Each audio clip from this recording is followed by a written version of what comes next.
एनडीएनं शेवटच्या टप्प्याआधीच बहुमताचा टप्पा गाठलाय असा दावा केंद्रीय गृहमंत्री अमित शहांनी केलाय. अमित शहांनी एका इंग्रजी दैनिकाला मुलाखत दिली, त्यात त्यांनी हा दावा केला. विरोधी पक्ष किती सक्षम असावा हा निर्णय आता जनतेनं घ्यावा असं शहा म्हणाले.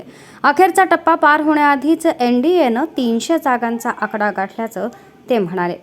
राज्यात उद्धव ठाकरेंना पुन्हा सोबत घेणार का या प्रश्नालाही त्यांनी उत्तर दिलं. राज्यात आमची शिवसेनेशी युती आहे आणि युतीत सर्व काही आलबेल आहे असं ते म्हणाले. तसंच त्यांनी शरद पवारांवर देखील निशाणा साधलाय.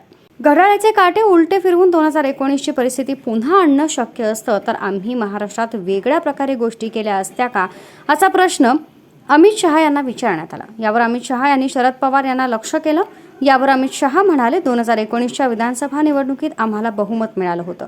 शरद पवारांनी आमचे मित्र उद्धव ठाकरे यांना आमच्याकडून तोडलं. उद्धव ठाकरे आमचे मित्र होते. आम्ही युती म्हणून निवडणूक लढवली होती.